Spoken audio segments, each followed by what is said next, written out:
नमस्कार, आप देखना शुरू कर चुके हैं निकुंज की नजर का वीकली शो और एक ऐसा शो जो आपको बाजार पर बेहतर नजरिया देता है, आपकी अच्छी तैयारी कराता है और इसके साथ ही तमाम जो ग्लोबल घटनाएं हैं उनका बेहतरीन विश्लेषण हम लेकर आते हैं। और हमारे साथ एक बार फिर से जुड़ चुके हैं हमारे editor in chief Nikunj Dalmia sir. Nikunj sir, बहुत बहुत स्वागत आपका।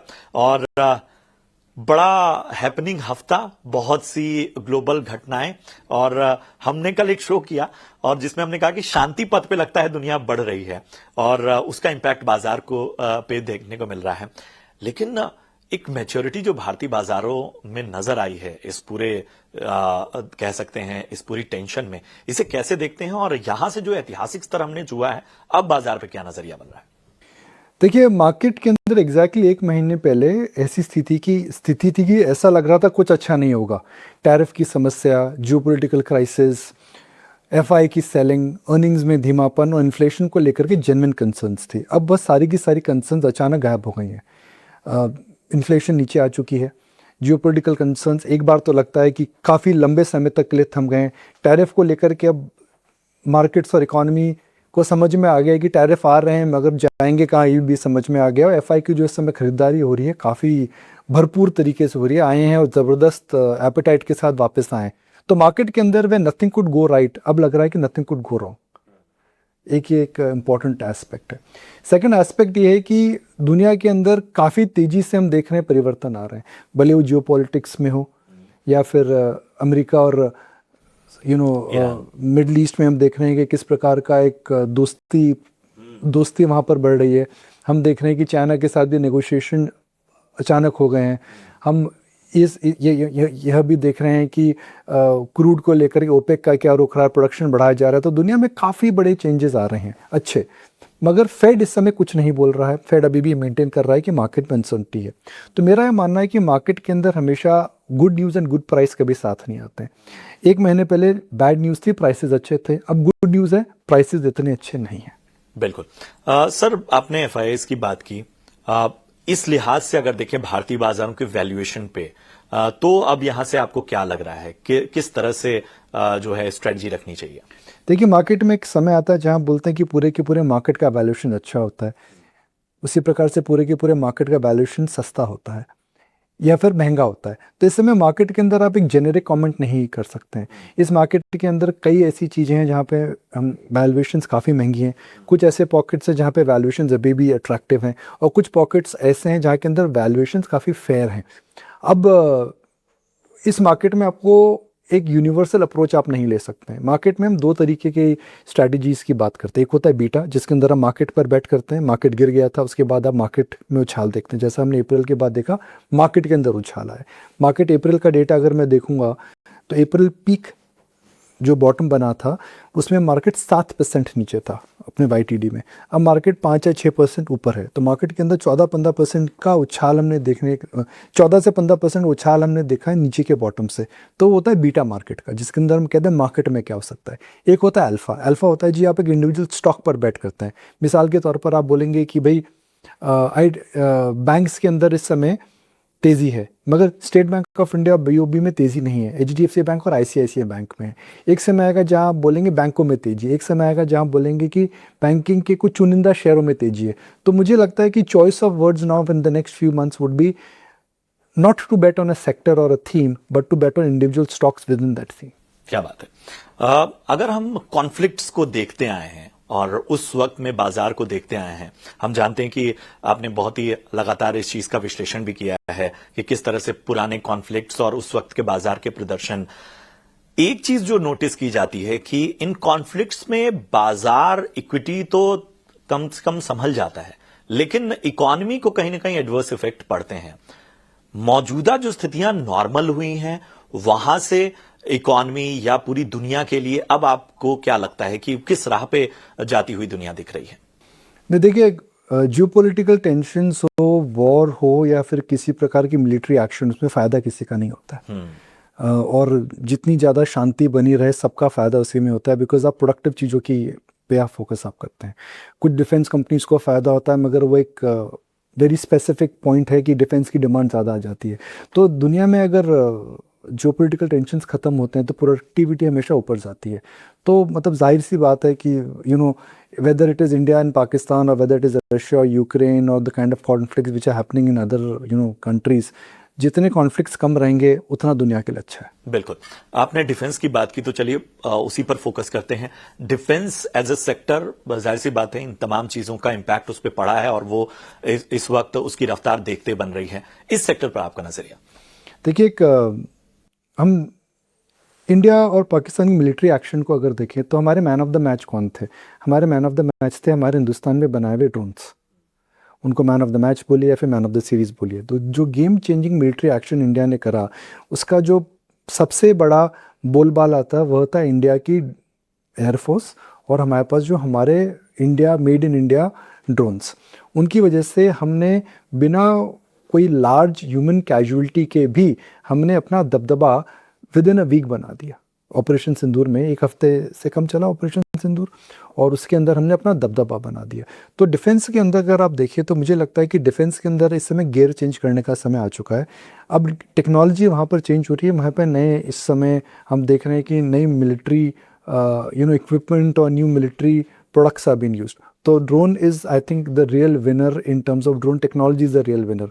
तो मुझे लगता है कि आने वाले समय में भी ड्रोन रिलेटेड जो मिलिट्री ड्रोन रिलेटेड जो कंपनीज़ हैं उन पे नज़र आपको ज़रूर रखनी चाहिए। बिकॉज अब जो वॉरफेयर, एक ज़माना होता था जिस समय में वॉरफेयर घोड़े और हाथी की वजह से जीता था। आपकी घुड़सवारी कितनी है, आपके पास सेना में कितने हाथी हैं, आप भाला यूज़ करते थे, आप तोपे यूज़ करते थे, आप बो एंड एरो यूज़ करते थे। उसके बाद हमने देखा टैंक्स हो गए, उसके बाद हमने देखा कि सबमरीन्स आई, उसके बाद हमने देखा कि बड़े बड़े एयरफोर्स के प्लेन्स आते थे। अब हम एयरक्राफ्ट कैरियर की बात हम उसके बात करने लगे। उसके बाद हमने ड्रोन टेक्नोलॉजी की बात करी। तो जो वॉरफेयर होता है विथ ह्यूमन प्रोग्रेशन, वॉरफेयर की जो टेक्नोलॉजी होती है वह हमेशा प्रोग्रेस करती है। अब आज टैंक्स की कोई बात नहीं करता है, मगर हमें अच्छे से पता है कि वर्ल्ड वॉर 1 और ख़ास करके lot of other Wars, if you read the history of war, India Bangladesh या इंडिया पाकिस्तान के अंदर काफ़ी टैंक्स यूज़ हुए थे। अब टैंक्स कोई यूज़ नहीं करता है। तो इस समय कहाँ टेक्नोलॉजी जा रही है? टेक्नोलॉजी जा रही है ऐसी टेक्नोलॉजी जिसके अंदर आप टारगेट को हिट कर सकते हैं बिना लार्ज ह्यूमन कैजुअलिटी के। इम्पैक्ट सटीक होता है, इम्पैक्ट एक्यूरेट होता है, इम्पैक्ट एकदम होता है और इम्पैक्ट सरप्राइज होता है। तो warfare is moving into different kind of a mode now. तो उस मोड के अंदर मैं दोबारा बोलूँगा, जिन कंपनीज में मिलिट्री ड्रोन का एक्सपोजर है उन पर नज़र रखिए। Drone is the new bullet of future. अगर कोई लाइन आप ढूंढ रहे हैं तो मेरे हिसाब से ये लाइन है, drone is the new bullet of future. क्या बात है। चलिए सर, इन सब के बीच में इतनी घटनाएं हुई और टर्की और अजरबैजान, मतलब ये भी छाए रहे, पाकिस्तान का उनका साथ देना, भारत ने जिस तरह से अब कहीं ना कहीं उनके टूरिज्म और बाकी चीजों पर अपना स्टैंड रखा है, जिस तरह से लगातार शिकंजा कसता जा रहा है, योर टेक सर। नहीं, देखिए, अगर मैं स्पिरिट की बात करूं तो टर्की और अजरबैजान ने जो करा था, it was not in the right spirit. They openly came out and supported a country which is supporting terrorism. तो why should we go to a country which is openly supporting Pakistan, which has always supported terrorism? Why should we go and even as a tourist or do a business with a country which internationally has been called as a country which has supported terrorism? तो जाहिर सी बात है कि हिंदुस्तानियों में गुस्सा है, जाहिर सी बात है वो गुस्सा वाजिब कारणों की वजह से, और जाहिर सी बात है कि भाई एक इसके अंदर मैं तो मतलब अचंभित नहीं हूँ, मगर मैं शुक्रगुजार हूँ आज के सोशल मीडिया का। और आज इस समय में all Indians have come together and said that भाई जो हमारे इंडिया में जो टेररिस्ट एक्टिविटी जो देश कर रहा है उसको जो सपोर्ट करता है, दुश्मन का दुश्मन भी हमारा दुश्मन है। हालांकि दुश्मन is not the right word. We are looking at Indians going there in perhaps business transactions. I am sure bilateral level it would be handled true, but मुझे इसमें कोई आश्चर्य, मतलब I think this is something we should be very happy and proud about, that why should we be supporting and why should we have any relationship with a country which is supporting a country or a state which is supporting terrorism? बिल्कुल, और ये बात बहुत अहम जो इस पूरे show में हमने साफ तौर पर निकुंज सर के हक से जानी किसी भी स्तर पर जो ये स्पिरिट है, जिस तरह की ताकत सोशल मीडिया ने दिखाई है, जिस तरह की पूरी तरह से जो अपना गुस्सा है सही तरीके से प्रकट किया है हम तमाम भारतवासियों ने, वो अब अलग स्तर पर जाने वाला है। और जाहिर सी बात है, मालदीव उसका सबसे बड़ा एग्जाम्पल हमने पहले भी देखा। निकुंज सर, इन सब के बीच में कौन से ऐसे सेक्टर्स हैं इन सारी चीजों मतलब इस बाजार में जिन पर आपकी निगाहें, हालांकि आपने कहा कि शायद सेक्टर से ज्यादा अब स्टॉक स्पेसिफिक रणनीति पर फोकस करना होगा, लेकिन फिर भी आपके रडार पे कौन से स्टॉक है? देखिए, हम कई बार बात कर चुके, बैंक्स पे नज़र रखनी चाहिए, मगर मुझे लगता है कि बैंक का जो इजी ट्रेड था वो ख़त्म हो चुका है। बैंक्स के अंदर री रेटिंग हो चुकी है। तो आने वाले 6 महीनों में क्या हो सकता है, पहले हम बहुत समझ लेते हैं, फिर सेक्टर्स अपने आप समझ में आएंगे। मुझे लगता है एफआई का फ्लो स्ट्रांग रहेगा। मुझे नहीं लगता इन्फ्लेशन ऊपर आने वाली है। मुझे लगता है आरबीआई की लिक्विडिटी अबंडेंट रहेगी। टैक्स कट के बेनिफिट्स मिलने लगे हैं। मैं उम्मीद करता हूं जो एमडी ने फोरकास्ट दिए कि मानसून इस साल ठीक ठाक रहेगा, और कि इन्फ्लेशन का बेस इफेक्ट अगर किक इन हो जाता है तो आपको इस साल महंगाई की जो मार है वह 1.5 से 2% कम लगेगी।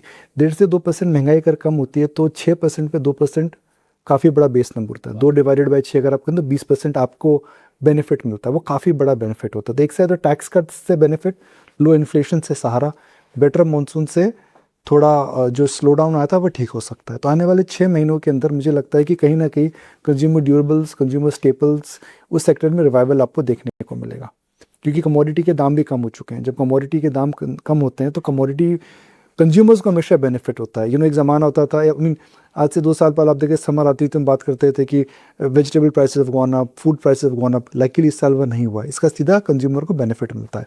दूसरा, सोना इस समय हालांकि 10% गिर चुका है, मगर अभी भी वेल्थ इफेक्ट काफ़ी बड़ा क्रिएट कर चुका है। 55 हज़ार से सोना अभी भी 90 हज़ार पर है। इंडियंस का जो टोटल एक्सपोजर गोल्ड में है वह 3 से 4 ट्रिलियन डॉलर है। तो फील गुड फैक्टर उससे ज़रूर आता है। तीसरा, रियल एस्टेट पूरे जगह, पूरे हिंदुस्तान में अगर मैं देखूं तो 50 से 200 गुना अप्रिशिएट हुई है। 6 से 7 ट्रिलियन डॉलर आपका वो वेल्थ इफेक्ट है। तो स्टॉक मार्केट का वेल्थ इफेक्ट आ रहा है। स्टॉक मार्केट ज़्यादा गिरा नहीं है, number of demat accounts figure रहेंगे। तो जब वेल्थ इफेक्ट आएगा तो उससे कंजम्पशन हमेशा बढ़ता है। तो एक सेक्टर रहेगा consumer, specially consumer staples, consumer durables. फिर मुझे लगता है सीमेंट पे नज़र रखें। सीमेंट 10 साल से कहीं नहीं गया है। सीमेंट की ग्रोथ अच्छी रही है। सीमेंट के अंदर रॉ मटेरियल के प्राइसेस कम हो चुके हैं, तो सीमेंट में ज़रूर नज़र रखें। तीसरा, मुझे लगता है कि एक शॉर्ट टर्म के अंदर कैपिटल गुड स्टॉक्स पे नज़र रखें, खास करके उन कंपनीज़ के अंदर में जिनके अंदर डोमेस्टिक फोकस ज़्यादा है, ना कि एक्सपोर्ट फोकस है। फिर मुझे लगता है कंस्ट्रक्शन कंपनीज़ पे नज़र रखें, क्योंकि कंस्ट्रक्शन कंपनीज इस समय सस्ती हो चुकी हैं। डिमांड रियल एस्टेट की ठीक है, गवर्नमेंट के रोड्स ठीक ठाक बन रहे हैं, उसमें नज़र रखिए। डिफेंस के अंदर उन कंपनीज़ में नज़र रखिए जिनके पास कुछ स्पेशलाइज ड्रोन टेक्नोलॉजी है, खास करके मिलिट्री को लेकर। लॉन्ग लिस्ट है, वहाँ कोई भी दर्शक गूगल करके देख सकता है, तो उन पर नज़र रखिए। बिल्कुल। तो जाहिर सी बात है कि ये सारी चीजें बहुत सारे सेक्टर को एक तरह से कैटलिस्ट का काम कर रही हैं स्थितियां, लेकिन इन सब के बीच में आपने गोल्ड का जिक्र किया। गोल्ड पे थोड़ा और विस्तृत नजरिया हम चाहते हैं। मतलब हर गिरावट पर जो है वो एक खरीदारी का रुझान आ रहा है। गोल्ड की अभी की जो चाल है या अभी की जो स्थितियां हैं, क्या लगता है कि अभी गोल्ड थमता हुआ नजर आ रहा है कुछ सब वक्त के लिए? देखिए, मेरा व्यू पहले भी था कि गोल्ड में इन्वेस्ट नहीं करना चाहिए। गोल्ड अगर आपके पास है, अगर आप गोल्ड आपको एडवांटेज क्या देता है? गोल्ड आपको सिक्योरिटी देता है और गोल्ड आपको लिक्विडिटी देता है। आप गोल्ड सिक्योरिटी इसलिए बोल सकते हैं बिकॉज कुछ भी हो जाए दुनिया में गोल्ड की वैल्यू हमेशा इंट्रिंसिक रहती है। लिक्विडिटी इसलिए देता है, अगर आपने अगले 5 मिनट में डिसाइड करा कि आपको गोल्ड बेचना है तो आपको इमीडिएट कैश मिलता है या फिर आपको इमीडिएट पैसा मिल जाता है।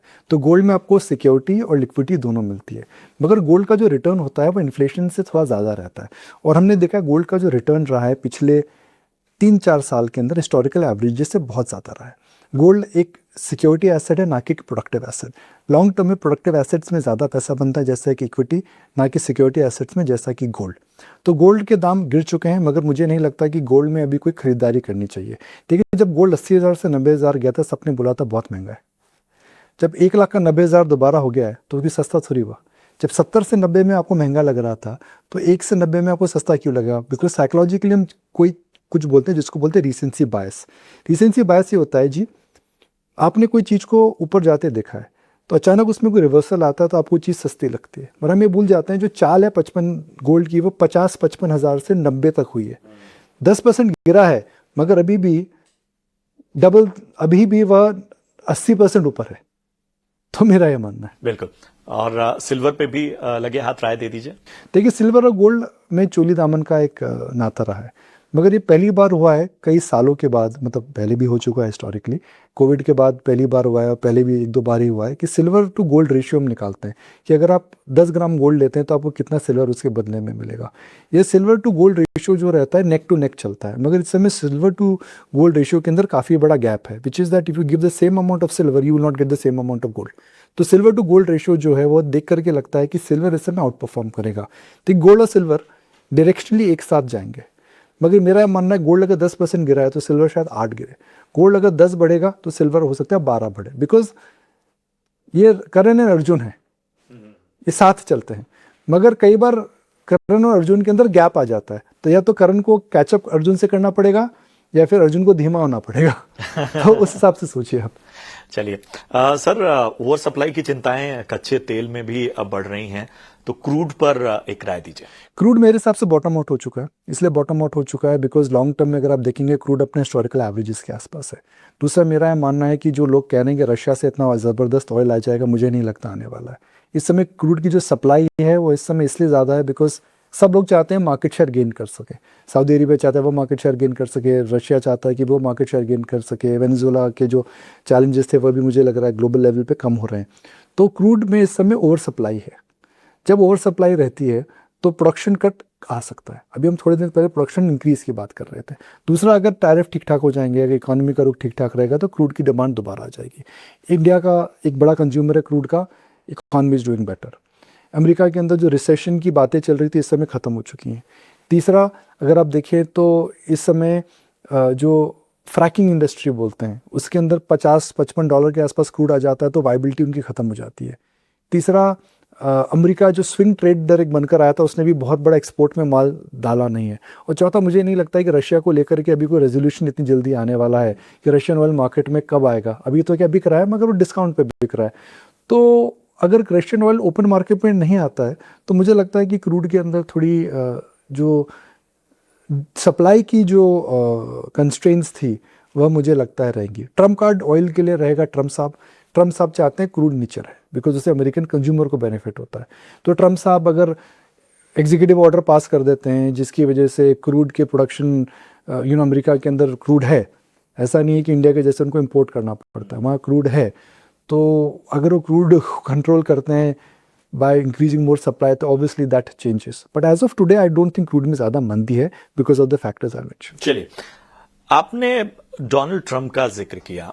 हाल फिलहाल लगातार जो उनके फैसले रहे हैं, उनका स्टैंड रहा है, उनके ये बयान रहे हैं, मतलब पहले भी हमेशा उनको अनप्रेडिक्टेबल माना जाता रहा है। ये इस पूरे व्यवहार को आप कैसे देख रहे हैं?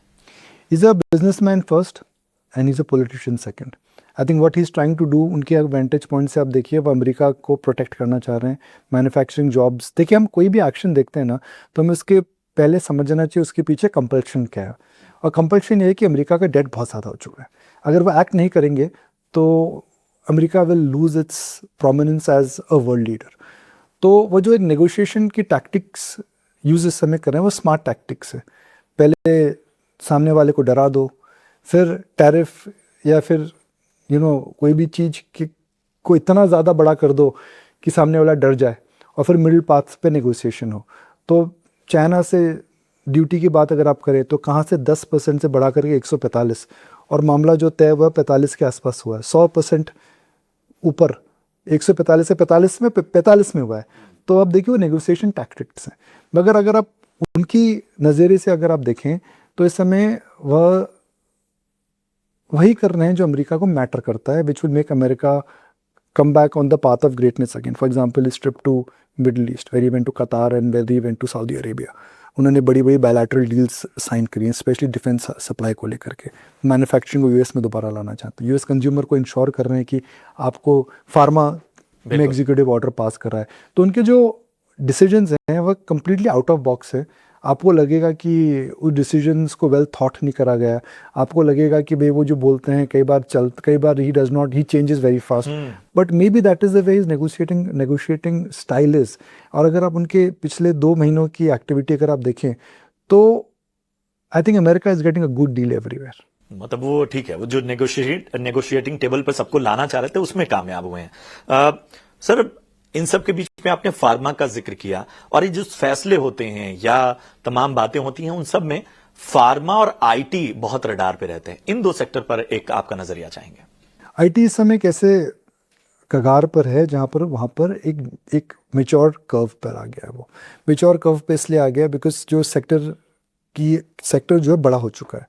हालांकि ग्रो कर रहा है मगर जो ग्रोथ रेट है डबल डिजिट भी नहीं, खास करके बड़ी कंपनियों की। दूसरा एआई को लेकर के हमें समझ में नहीं आ रहा है क्या हो रहा है, खास करके कोडिंग, खास करके नॉन कोडिंग, खास करके आर्टिफिशियल इंटेलिजेंस, उसको देख करके हमें पता भी नहीं लग रहा है क्या हो रहा है। तो कुल मिलाकर अगर आप ये देखें तो आईटी इस समय ऐसे कगार पर बैठा है जहाँ पर हम देख रहे हैं कि काफ़ी बड़ी स्ट्रक्चरल चेंजेस हो रहे हैं। इन स्ट्रक्चरल चेंजेस को संभालने के लिए हमें लग रहा है कि आईटी के अंदर जो बेस्ट ग्रोथ थी वो पीछे हो चुकी है। आईटी के अंदर कुछ नीश पॉकेट्स हैं, और नीश पॉकेट्स के अंदर अगर आप देखें तो चेंजेस आ रहे हैं। फॉर एग्जांपल मैपमाइंड, IKS, रेडगेन, कोफोज, जो कंपनी नीश या स्पेशलाइज्ड काम कर रही है उनको बेनिफिट मिल रहा है। मगर इन जनरल आईटी सेक्टर को जो बड़ा बिग पिक्चर था, उस बिग पिक्चर के अंदर हम देख रहे हैं कि काफ़ी चेंजेस आ चुके हैं। फार्मा में मेरा मानना है कि टैरिफ ज़्यादा नहीं आएंगे। मेरा मानना है जो एग्जीक्यूटिव ऑर्डर की बात हो रही है उसकी वजह से फार्मा के अंदर अभी चेंजेस नहीं देख रहे हैं। तो फार्मा एक इम्पॉर्टेंट सेक्टर है, जेनेरिक एक इम्पॉर्टेंट वर्टिकल है जहाँ अमेरिकन इकोनॉमी को अगर हेल्थ केयर कॉस्ट कम करनी है तो उनको जेनेरिक सेक्टर का जो योगदान है वो बढ़ाना पड़ेगा, जिससे इनडायरेक्टली भारत को बहुत बड़ा बेनिफिट होगा। चलिए, मेरा आखिरी सवाल, अर्निंग सीजन ऑलमोस्ट अब एग्जॉस्ट हो रहे हैं, कैसा रहा है? मतलब आपके बहुत अच्छा भी नहीं रहा है, बहुत ख़राब भी नहीं रहा है, काफ़ी स्पेसिफिक रहा है। एग्रीगेट अर्निंग सीजन उम्मीद से बेटर रही हैं, खास करके बैंकों की बात अगर आप करें, खास करके अगर आप खास करके अगर आप कुछ मैन्युफैक्चरिंग कंपनियों की बात करें या फिर ऑटोज़ की बात करें। कंज्यूमर के लिए ठीक ठाक था, आईटी के लिए nothing short of a disaster. Metal cyclical उन पर नज़र नहीं रखनी चाहिए। मगर अर्निंग सीजन अगर आप कुल मिलाकर के देखें तो I think it has been better than what everybody was expecting. चलिए सर, बड़ा वीकेंड है और थोड़ी हल्की फुल्की बातें भी हो जाएं। मिशन इम्पॉसिबल, टॉम क्रूज, आप तो मतलब इंटरनेशनल फिल्मों के दीवाने। सारी पिक्चरें देखी हैं और इस वीकेंड पर I am planning to go with my family. मजे की बात ये कि ये आई गॉट अ 14-year-old सन, और मैं उसके साथ वो अपनी पहली टॉम क्रूज पिक्चर देखने जा रहा है। वाह। तो उससे पहले हमने प्रिपेयर करा था और उससे पहले जो लास्ट 3 मूवीज थी उनको OTT पे देखा सर, आप था। क्या मिस करते हैं? मतलब एक दौर था VHS और तमाम चीजों का, मतलब फिल्मों को देखने का मजा एक अलग था, मतलब ऑप्शंस कम थे। आज तो खैर बहुत सारे विकल्प हैं। देखिए, पिक्चर हॉल जाने का एक्सपीरियंस होता है, वो पॉपकॉर्न और कोला या पेप्सी की जो हम बात करें वो एक एक्सपीरियंस होता है, और वो OTT उसको कभी भी रिप्लेस नहीं कर सकता है। मगर OTT एक डिफरेंट प्रकार का मोड ऑफ डिलीवरी है जिसके अंदर आप कभी भी देख सकते हैं, पॉज करके रुक सकते हैं, आपको पसंद नहीं आता तो आगे बढ़ सकते हैं, and the cost is something which is very manageable. अगर आप मूवी टिकट एटलीस्ट आप जाते हैं तो the ticket prices we know that's a different experience. तो you can not compare both, but data point आप भी जानते हैं और मेरे से ज़्यादा जानते हैं कि OTT has eaten into the film industries lunch, breakfast and dinner. मैं समझ रहा हूँ कि पिछले 3 हफ्तों से पिक्चरें अच्छी आई हैं, खास करके रेड 2 काफ़ी अच्छी आई थी। उसके पहले भी एक पिक्चर आई थी, कौन सी थी जी? डिप्लोमैट थी, रेड 2 थी, कुछ अच्छी पिक्चरें आई हैं। तो मैं उम्मीद करता हूँ कि footfalls will start again and hopefully we could be in a better quarter for some of the multiplexes. चलिए सर, हैप्पी वीकेंड आपको, और उम्मीद करते हैं कि बताइए अपना रिव्यू जरूर दीजिएगा अपने बच्चे का रिव्यू। अच्छा लगा सर, अच्छी बातचीत रही और उम्मीद करते हैं कि ये चर्चा आपको भी पसंद आई हो। फिलहाल निकुंज की नजर में इतना ही। कोई सुझाव, कोई सवाल भी हो आपके तो आप कमेंट बॉक्स में हमें बताइए। फिलहाल हमें दीजिए इजाजत, नमस्कार।